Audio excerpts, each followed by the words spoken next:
चारामा से बड़ी खबर। आपको बता दें कि चारामा नगर के वार्ड क्रमांक 5 के आंगनबाड़ी केंद्र क्रमांक 2 का संचालन जान जोखिम में डालकर संचालित किया जा रहा था। आंगनबाड़ी की छतों में लगे हैं होल और धीरे धीरे क्षतिग्रस्त छत के टुकड़े गिरने लगे हैं जमीन पर।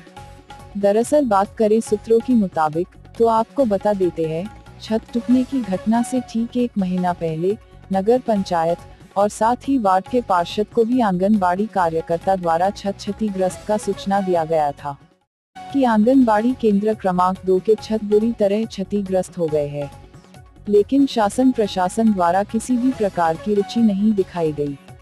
आंगनबाड़ी केंद्र को मरम्मत करवाने की तो दूर की बात है, आंगनबाड़ी खाली करवाने को कहा गया।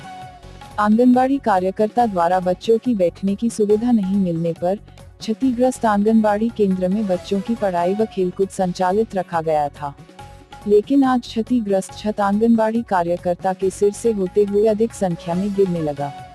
कुछ जान की व मालहानि तो नहीं हुआ, लेकिन आंगनबाड़ी केंद्र में लगे पंखे को क्षति पहुंची है। इस घटना से आंगनबाड़ी कार्यकर्ता की बाल बाल जान बच गई। इस घटना में बच्चे आंगनबाड़ी पर होते तो कुछ भी घटना घट सकती थी। नगर वासी शिवेंद्र निर्मलकर ने कहा कि आंगनबाड़ी में महिला बाल विकास संबंधी भी कार्य किया जाता है।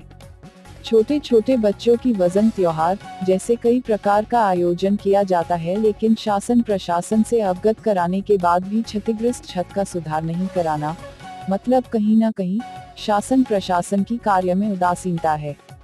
निर्मलकर ने यहाँ भी कहा, पार्षद और नगर पंचायत को सूचना देने पर भी आंगनबाड़ी केंद्र का निरीक्षण करने तक नहीं पहुँचे। साथ ही आंगनबाड़ी केंद्र क्रमांक 2 के सभी क्षतिग्रस्त छतों को रैप्य एवं सुधार करने की शासन प्रशासन से मांग किया गया।